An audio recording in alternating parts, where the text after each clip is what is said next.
Hey, Shalom, Israel. Yahweh Bashim Yahweh Shai Barakathum. Yahweh Shemal Athum Bashim Yahweh Shai. This is the ISUPK, started out at 1 West 125th Street, Harlem, New York, under Commander General Yohana. And since 1969, we've been teaching that so-called Blacks, Hispanics, and North American Indians are the chosen people of God, and that our oppressor is the devil that the Bible speaks of. All right, you tuned in. Precinct Officer 500, Howard Moore, ISUPK, Kentucky. And tonight is our Monday night history class. Now we finna get into first contact, first contact, and the American Indian Wars. Now, before we get into it, I want to invite every so-called Black, Hispanic, and North American Indian to tune in to all of our weekly content. All right, of course, we got the Monday night history class. Tuesday, Brotherhood class taught by Officer of 1,000 Amawanga Bar. Wednesday, Law class taught by Officer of 1,000 ISUPK. And Wednesday night, the podcast, Cry Out, Spare Not podcast, the baddest podcast around. All right, the baddest podcast in Kentucky. Cry Out, Spare Not podcast, again, hosted by officers of 1,000 Amawanga Bar and ISUPK. And come get the biblical breakdown, the biblical solution to all of the viral videos going across the internet. And like I said, tonight's topic is first contact and the American Indian Wars. Now,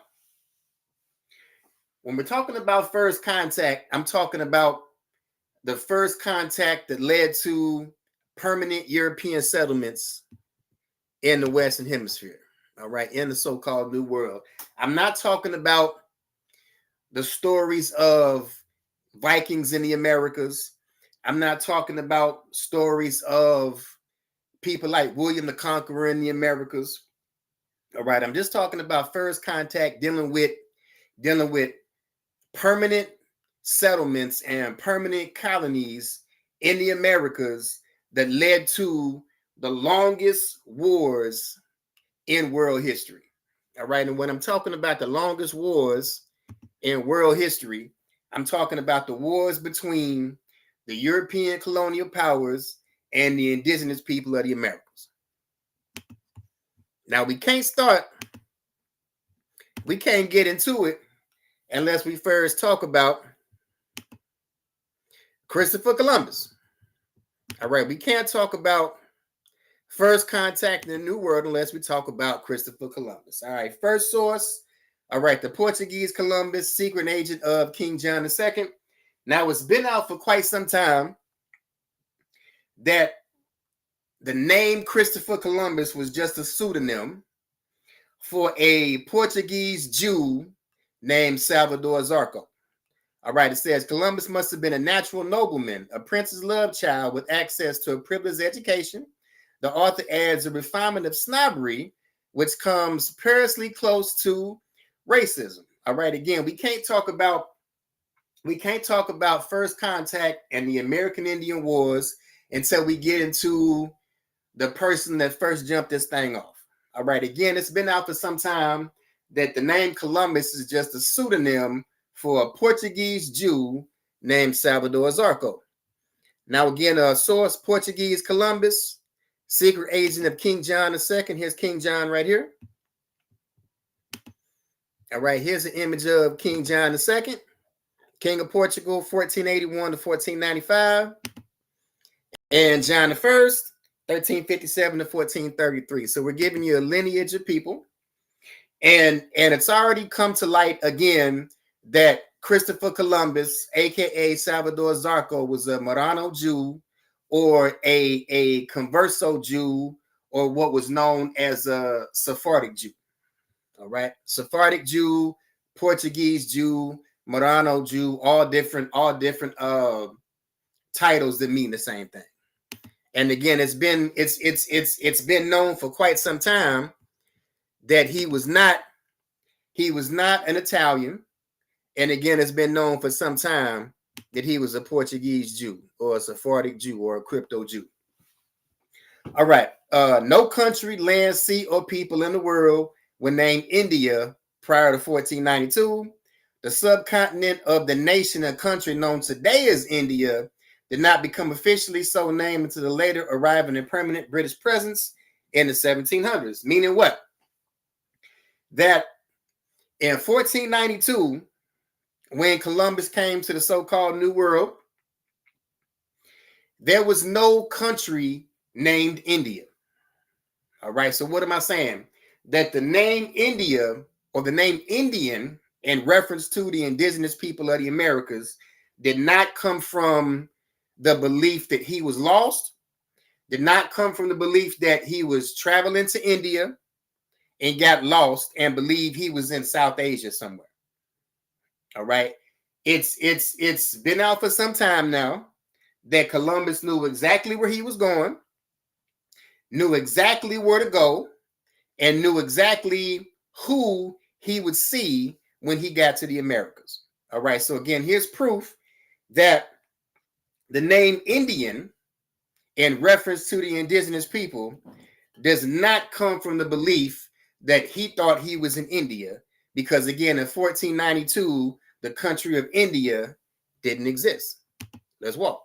All right, here's a map of Hindustan, the old name of India, and it's a map from 1864.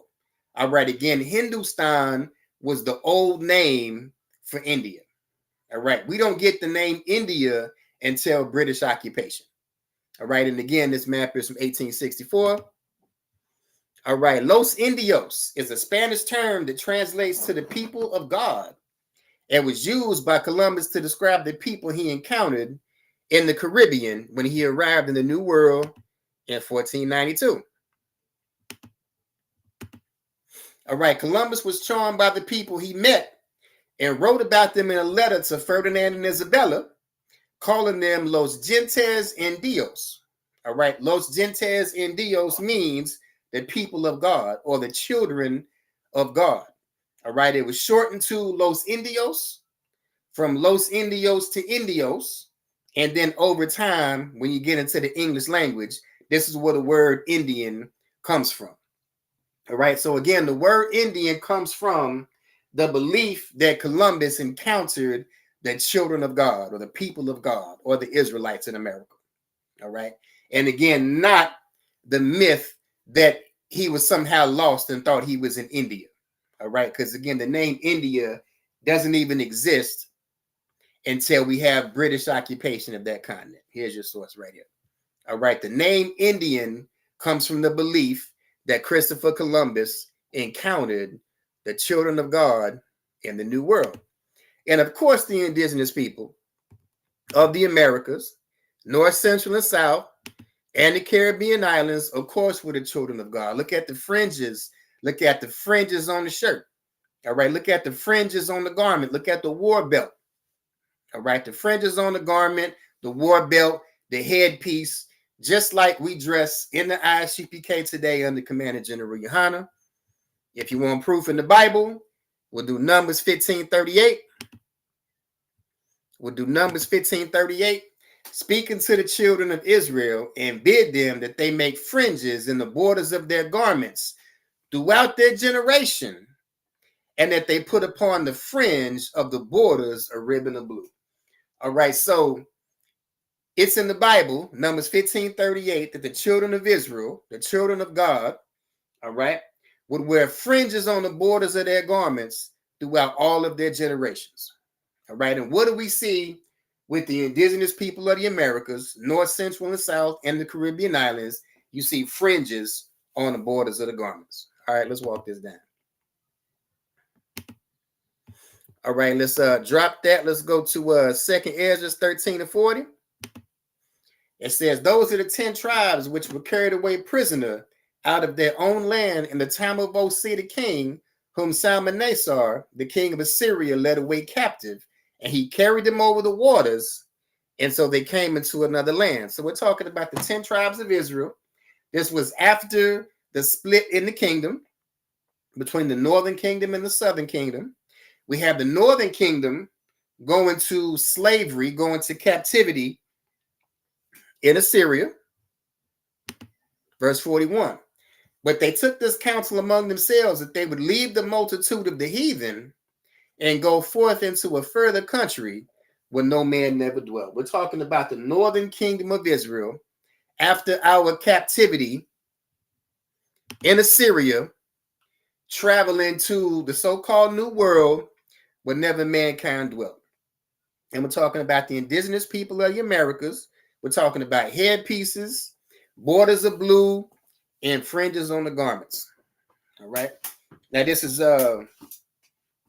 image of some Indians of the Northeast, and this is actually in front of a Masonic Lodge. There might be I might do a different class on a different day about American Indians and our relationship to Freemasonry. So again, we're talking about the indigenous people of the Americas. All right.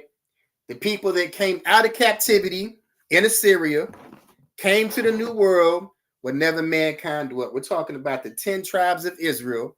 And again, Columbus knew exactly who he would meet when he got here. And again, the name Indian or Los Indios comes from a phrase meaning the children of God and has nothing to do with the continent or country of India that was only named after British occupation. All right, so let's walk. All right, the Christian name Vespucci is Alberico. All right, in Italian and in Spanish, in Albericus in Latin. Finally, none of these names, Americus, Amerigo, Americo, America, is a diminutive or an accepted form in either Italy or Spain or France for Alberico, Alberique, Alberic, or Albert. So what is it saying? First of all, the man's name wasn't even Amerigo. All right, the man's name is Albert Vespucci. All right, the man's name is Albert Vespucci. And what is it saying? None of these names, all right, anything relating to the name America has anything to do with this man's name. Let's walk. The name Amerigo or Amerigay, which are the three variations in spelling in 1507. Now, 1507 is important. Keep that in mind. Would give in Latin Amerigo, Amerigus, Amerigo, or even Amerigay, but not Americus. All right. The name America has nothing to do with Amerigo Vespucci. All right. The name America has nothing to do with Amerigo Vespucci. Let's get into it. All right. John Basin must have been influenced and entirely directed by the Aboriginal name of Americae, which reached Europe 4 years before, meaning 4 years before 1507. Now, 1507 is important and had time to spread as a name of a country and a tribe of Indians rich in gold from 1503 Colombo, which is Columbus, and his 150 seamen return on the Mosquito Coast. All right, so what is it saying? That America comes from a country and a tribe of Indians rich in gold off of the Mosquito Coast. And this was 4 years before it reached Europe. Now, why is that important? We'll get to that in a minute. All right, all the discussions amongst Americanists come entirely from their ignorance of the existence of a tribe of Indians who call themselves Americae and who inhabit the Sierra Americae and the country rich in gold between Lake Nicaragua and the Mosquito Coast. Here's your source, Board of Regents of the Smithsonian Institute. All right, Board of Regents of the Smithsonian Institute. Here's your source. And again, we just showed that the name America has nothing to do with Amerigo Vespucci and everything to do with the country and a group of Indians living between Lake Nicaragua and the Mosquito Coast. Now, the reason 1507 was important is because the world map in 1507 was the first time you see the name America on a map drawn by Europeans. All right. But we just read that 4 years prior, that the name America was already known by indigenous people in the Americas that lived near where present day Nicaragua is today. So what have we shown so far? Before we get into the wars, just wanted to give y'all a backdrop that the name Indian has nothing to do with the people of India. Columbus was not lost. He knew exactly where he was going and knew exactly who he would meet when he got here. And the name America has nothing to do with Amerigo Vespucci and everything to do with the country and a tribe of Indians right here in the Americas. And you ain't learned that in history class at all. That's well. All right, consider this. Whenever the month of November rolls around, most Americans prepare for Thanksgiving dinner. Now, again, we can't talk about first contact and the wars with the American Indians and not talk about Thanksgiving. Since I know next week, a lot of y'all is going to be eating that dry-ass turkey, that dry-ass mac and cheese that's got more mac than cheese. All right. We can't talk about the wars with the American Indians and not talk about Thanksgiving. All right. In American schools across the nation, the plight of the pilgrim was always the highlight and the focus in the telling of those 1620s meals, which Chief Messequat of the Wampanoag was invited and brought many of his people to the feast. However, it was his son, Chief Metacomet, also known as King Philip, who suffered cruelly by the Plymouth colony, which started the first Indian War. Ultimately, Metacomet or King Philip was beheaded, drawn, and quartered. And this is the savagery. This is the savagery of our open enemy. This is the savagery of the devil in the earth, the devil that the Bible speaks of.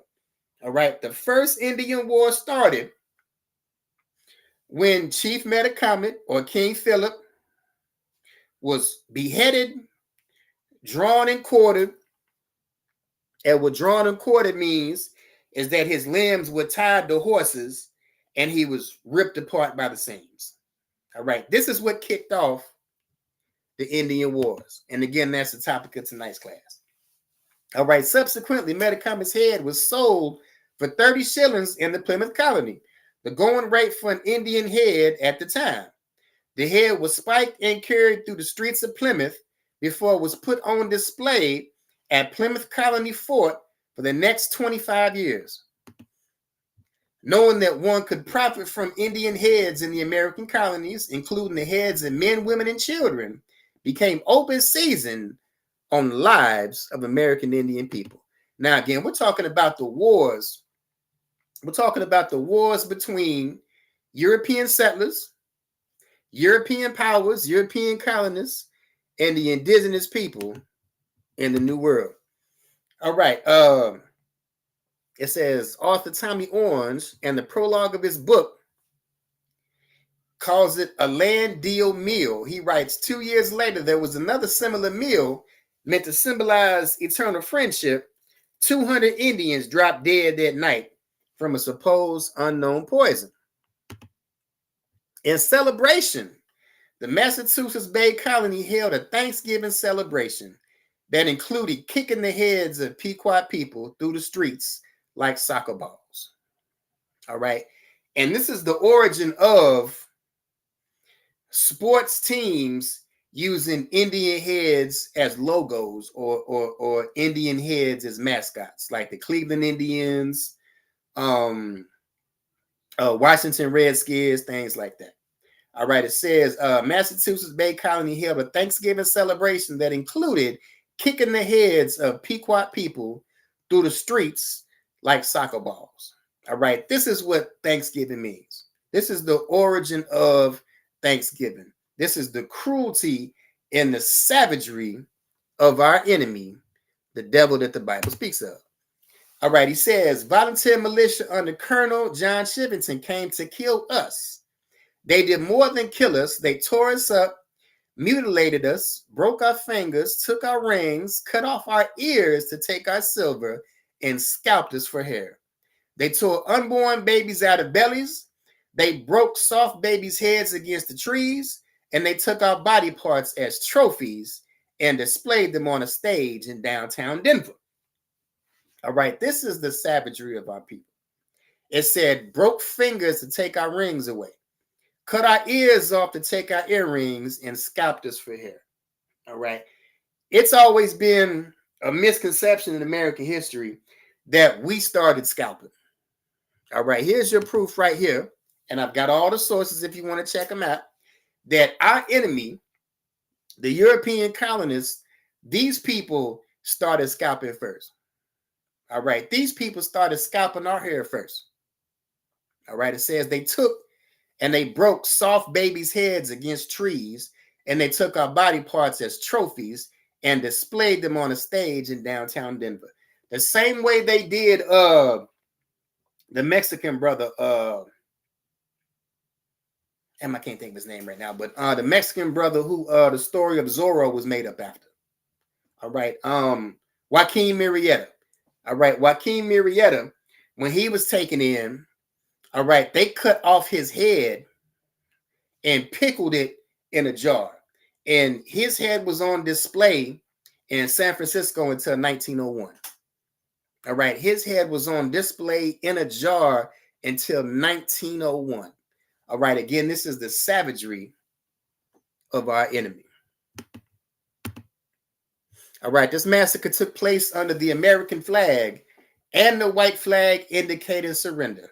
But it didn't matter. Sadly, as Native American children, we have all heard similar stories. All right, again, topic of tonight's class is first contact and the American Indian Wars. All right, the first well-documented use of smallpox as a biological weapon was by British troops in the French and Indian War. 1763, Captain Euchre of the Royal Americans presented 2 blankets and a handkerchief laced with smallpox to Native Americans as gifts. 4 years later, the British general, Sir Geoffrey Amherst, gave more contaminated blankets to American Indians loyal to the French, killing as many as half of the population of the infected tribes. Smallpox became less effective biological weapon with the advent of a vaccine in 1796, who demonstrated that inoculation with cowpox protected against smallpox infection. There are accounts during the Civil War of the future governor of Kentucky selling smallpox contaminated clothing to Union officers. All right, source AMA Journal of Ethics. All right, these people used biological weaponry. These people use biological warfare against us. All right, these people use biological warfare against us. And as the Bible says, what they have done to us, return unto them double. All right, the Lord is going to return everything that these people have done to us. The Lord is going to return it back unto their heads. All right, let's walk this down further. All right, the French and Indian War was a territory conflict between the American colonies of the British Empire and the French. Each side was supported by American Indians. The outnumbered French particularly depended on their Indian allies. Look, we're going to get into the fact that we were involved in every single conflict in American history. All right, the indigenous people of the Americas were involved in every single conflict in American history. All right, the British colonists were supported mainly by the Iroquois and Cherokee, and the French colonists were supported by the Wabanaki Confederation. The fighting took place mainly along the frontiers between New France and the British colonies. Basically, your 13 colonies area from Virginia all the way up to damn near Canada. All right, Crispus Attucks. We all heard the story of Crispus Attucks. All right, Crispus Attucks is known to be one of the first deaths in what eventually became the American Revolution? All right, who was Crispus Attucks? By the testimony of the witnesses given at the trial in November 1770, he is called a mulatto. I believe grave doubts can be thrown on this assumption, and that the weight of carefully examined testimony will prove that he was a Massachusetts Indian. All right, Crispus Attucks, one of the first people to die in what later became known as the American Revolution, was proven to be a Massachusetts Nantucket Indian. Again, we took place and were involved in every single conflict in American history. All right, the Loyalists. All right, the Loyalists were a group of American Indians that were loyal to the British. All right, loyal to the British because the British never intended on staying. All right, the British was cool with just doing business and just doing trade in the Americas. The people that colonized, on the other hand, the people that left Europe to set up the colonies, all right, with their eyes on our land and our property, they intended to stay. And when they intended to stay, they were in conflict with the British that simply wanted to do business. And this is where we get into the American Revolution.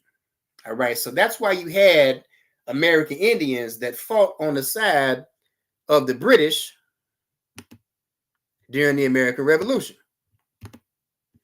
All right, when the American Revolution broke out, the settlers in Cherokee Territory decided that British no longer applied. In May of 1776, a coalition of northern tribes called the Loyalists allied with the British. All right, the Chickamauga Wars was a series of battles, ambushes, and massacres staged by white Scottish Irish militias and settlers against the Indians who were under Chief Dragon Canoe in Kentucky, the Carolinas, Tennessee, Georgia during and after the Revolutionary War. Now, why is this class important? Why is this class important? This class is to shed light on our history in the Americas. All right, what we had to do with the foundation of America, the wars we fought against the settlers, the wars we fought against each other, because a lot of our history has been swept under the rug and it's not talked about in schools. So this class is to show what we took part in our history in the early founding of America, and again, all of the wars that we fought. All of the wars that we fought with these people. So it says in Kentucky, the Carolinas, Tennessee, and Georgia during and after the Revolutionary War. All right, here's Chief Dragon Canoe. And he was known as the Savage Napoleon to white folks. All right, known as the Savage Napoleon to white folks. But we just read earlier about Thanksgiving celebrations where they would decapitate our people and then kick the heads up and down the road like soccer. But they call us the savages. All right, so here's Chief Dragon Canoe. All right, Battle of Fort Dearborn, 1812. This is one of the battles. This is one of the battles of the War of 1812.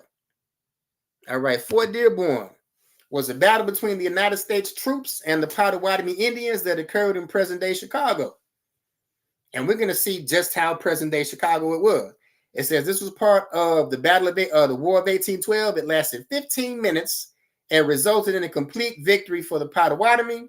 After the battle, the federal government became convinced that all Indians had to be removed from the territory. So we took part in the War of 1812, where a group of Potawatomi Indians went to war with United States troops, and where the battle occurred, Trump Tower sits right now. All right, the war or the battle that the Potawatomi Indians had with the U.S. troops during the War of 1812, that battle took place where Trump Tower sits right now.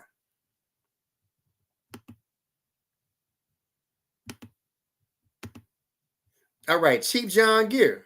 Let's hear about this brother here. Chief John Gear, during the War of 1812, this Choctaw chief and his warriors joined U.S. forces under the command of General Andrew Jackson to defeat the British at the Battle of New Orleans.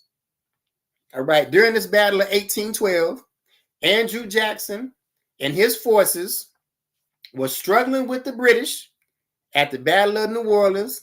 And here come this Choctaw chief and his warriors and help Andrew Jackson defeat the British in the Battle of New Orleans during the greater part of the War of 1812. So while we were taking part in the War of 1812, you had the Potawatomis that were fighting against the Americans. You had the Choctaws who were fighting with the Americans against the British. And the reason the Choctaws did this is because the Choctaws were looking for acceptance amongst the Americans. And the Choctaws down in Mississippi were actually the first non-European to become citizens of the United States. So you had one group of Indians that were fighting against the Americans. You have another group of Indians that were fighting fighting with the Americans. And the whole time, this is what Andrew Jackson thought. It says they have neither the intelligence, the industry, the moral habits, nor the desire of improvement, which are essential to any favorable change in their condition. All right, again, the whole time, this man had backup. This man had backup from Choctaw Indians because the British was giving this man hell. All right, during the War of 1812, the British was giving Andrew Jackson hell. All right, and a group of Choctaw warriors came to his aid during a battle in the War of 1812. And the whole time, this is what Andrew Jackson thought of us. Let's walk. All right, after having marched single file for 660 miles, the Potawatomi were placed under the supervision of a local Indian agent and Reverend Christian Hoken. Of the 859 who began the journey, 756 survived, 42 were recorded as having died, and the remainder escaped. All right, source Centennial Trail of Death. We've all heard about the Trail of Tears, where the Indians of the Southeast were being marched to reservations in Texas, Oklahoma, and Kansas. This was called the Trail of Tears. Well, this is one called the Trail of Death, where Potawatomi Indians were marched from present-day Chicago down into, I believe, Kansas. All right, and this was after the Battle of Fort Dearborn, which was part of a greater war of 1812. All right, Cherokee Confederate soldiers. All right, we had Cherokees that fought on the side of the Confederacy during the Civil War. All right, sidebar. This flag never existed amongst the Confederates until the Cherokee entered the war. And we have Union and Confederate soldiers. All right, you had the chosen people of God that fought on both sides of the Civil War. On the side of the Union, here in the blue, and on the side of the Confederacy in the gray. All right, 17th century, the Uchi Indians lived in Alabama, Georgia, and South Carolina, near the Muskogee Indians. This is going to be important for one of the longest specific wars in the greater wars with the American Indians and the colonizer. All right, here's an image of the people. All right, the people called the Uchi that lived mainly in South Carolina. All right, the Stono Rebellion was a slave revolt that began on the 9th of September, 1739 in the colony of South Carolina. It was the largest slave rebellion in the colonial era. All right, largest slave rebellion in colonial America. In response to the rebellion, the General Assembly passed the Negro Act of 1740. So you have a group of Indians, a group of American Indians who were enslaved in South Carolina, led a rebellion. And after the rebellion, you have these same people that were placed under the Negro Act of 1740. All right, the Stono Indians referred to an American Indian tribe that historically inhabited the area around the Stono River in South Carolina. So we have these people that led the Stono Rebellion or the Stono Slave Rebellion, which was the largest slave rebellion in colonial America. And these people were placed under what was called the Negro Act. All right, the battle they strategized led is called the Stono Rebellion, which launched the Gullah Wars. All right, the Gullah Wars is a term sometimes used to refer to the Seminole Wars, specifically highlighting the significant role of escaped slaves from South Carolina Lowcountry who spoke Gullah that fought against the U.S. military during these conflicts. Now, the Gullah Wars was a smaller part of the Seminole Wars, and it's dealing with these people that escaped slavery and fought against the U.S. military. Because the Seminole weren't just one group of people, all right? The Seminole were a bunch of smaller tribes that were getting into it with the colonists, and they all moved together south into Florida, and these several Indian tribes formed what was called the Seminole Nation. All right, Andrew Jackson's invasion during the First Seminole War resulted in the Uchi moving to eastern Florida. They fought alongside the Seminole during the Second Seminole War under Chief Uchi Billy. All right, Uchi Billy is said to be the son of John Hicks, a Miccosukee chief, and his wife. 1818, he was identified as the chief of a Uchi town of 75 people associated with Miccosukee villages in east of Tallahassee. Again, several Indian tribes in the southeast that were into it with the colonizer. Several of these Indian tribes, like the Miccosukee, like the Uchi, the Stono, and a few others, all right, they banded together and formed what we know as the Seminole Nation today. All right, here's a picture of Chief Uchi Billy. All right, the Third Seminole War, 1855. By the cessation of active fighting in 1858, the few remaining bands of the Seminole in Florida had fled deep into the Everglades, lands unwarned by the American settlers. Taken together, the Seminole Wars were the longest, most expansive, and most deadly of all the American Indian Wars. All right, these Seminoles were some bad motherfuckers. All right, the longest, most expensive, and the most deadly of all the American Indian Wars. So here's what happened. All right, after these conflicts, you had what's called the Indian Removal Act. You have what's called the Trail of Tears, and you have Indians being removed from their homelands in the southeast. You had the Creek, the Chickasaw, the Cherokee, the Muskogee, the Choctaw, and the Seminole. All right. Now you had mainly Seminole Indians who were concerned with being caught up in the domestic slave trade as they were going through what was called the Trail of Tears, because they knew some of their ancestors were slaves in South Carolina. They had concerns with being caught up in the local slave trade that was going on in Mississippi, that they escaped into Texas. Now, they escaped into Texas because at this time, Texas being under Mexico, Mexico didn't have slavery at this time. So they escaped into Texas because they looked at Texas as being the land of freedom. All right, Texas doesn't get slavery until it becomes a part of the United States in 1845. So keep that in mind. We had a group of Seminole Indians that hid out in Texas. And then when Texas became a part of the United States, you have these same Seminole Indians that made a deal with the United States government for citizenship. And we're going to see what this deal was. All right, it says barbershops. Now, this might look like I'm getting off topic, but I'm not. Bear with me.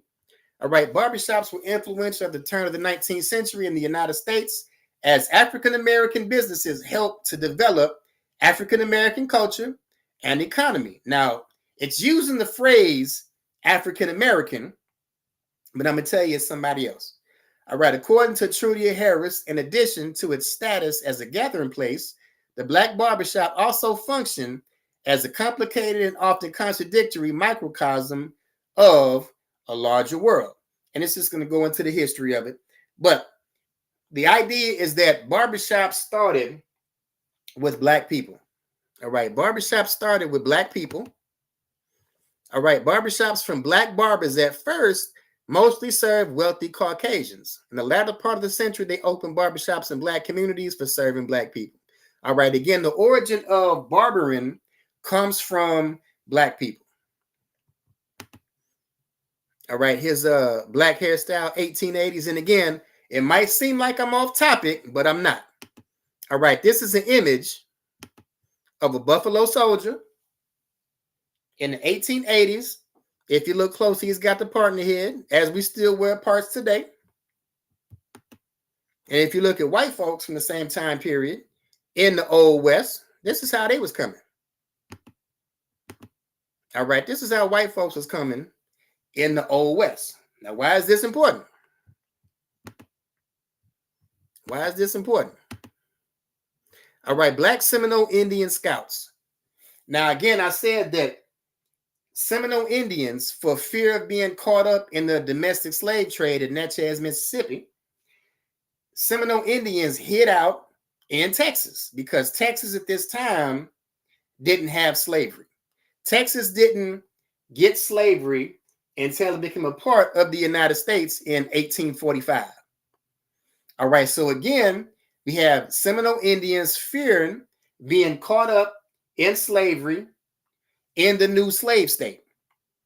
But this group of people made a deal with the American government. And the deal with the American government was, if you help us fight the Plains Indians Wars, we'll give you citizenship. So for fear of being re-enslaved, for fear of going into slavery, into servitude in Texas that was now a slave state, these Seminole Indians made a deal with the American government. And that deal was, if you fight in the Indian Wars against the Plains Indians, right, against the Comanche, the Apache, the Sioux, etc., if you go to war with these people, we'll give you citizenship. All right, the Seminoles spoke the language, knew the land, making them valuable trackers. Many who had settled in Mexico crossed back over the Rio Grande and settled in Texas. From 1873 to 1881, the Seminoles served as Buffalo Soldiers and scouts for the Army without a single man killed in 25 actions. They fought the Comanche and Apache war parties and pursued them for months in the desert and cold without supplies and backup forces. In July 1875, several Black Seminoles were formed into a company of Buffalo Soldiers, scouts to pursue raiding Comanches in Texas and southeast New Mexico. The Comanches fled and scattered, and no major battle took place. One thing that Black Seminoles did accomplish during that campaign was to clear the whole area of Plain Indian raiding parties. All right, so again, the deal was,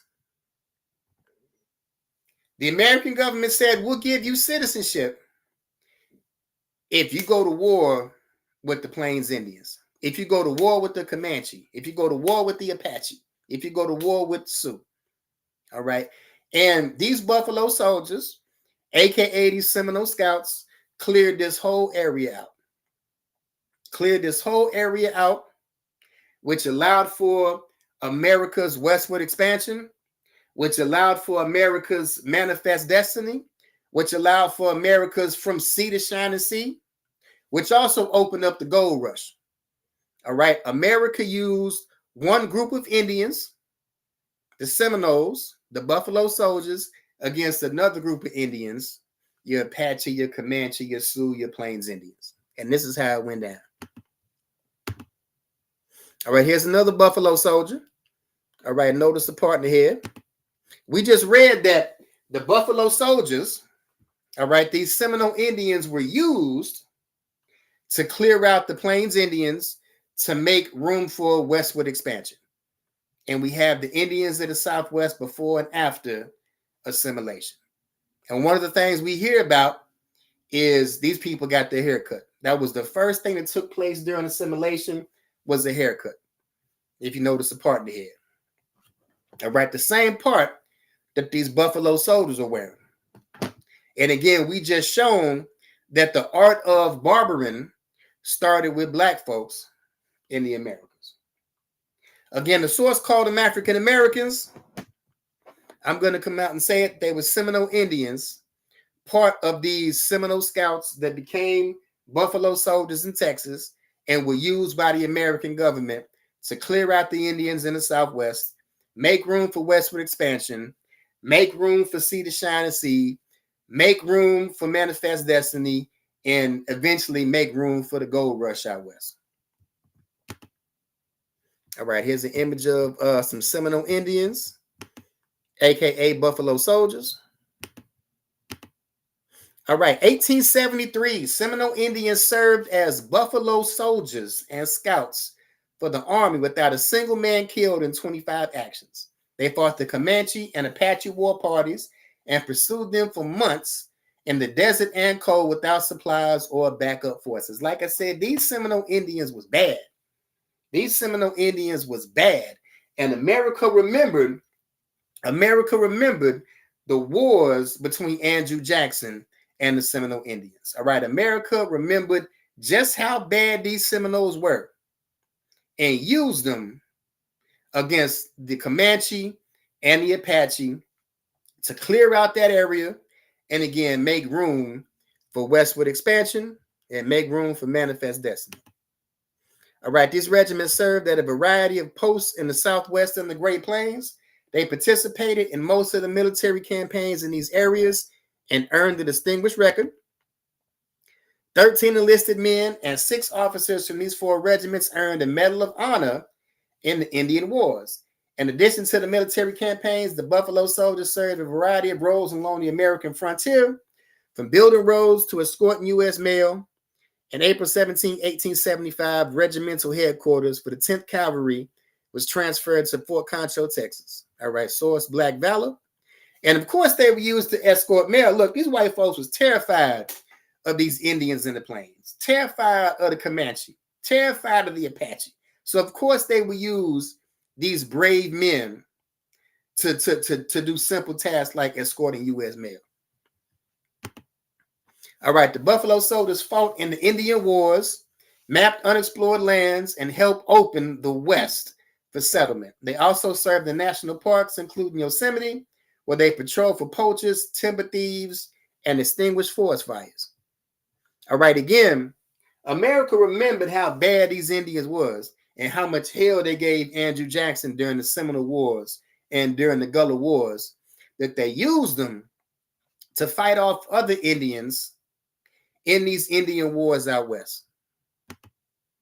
All right, throughout their tenure, Buffalo soldiers also participated in the Spanish-American War, the Philippine-American War, and the 1916 Army expedition to capture Mexican revolutionary Pancho Villa. Again, we fought in every conflict in American history.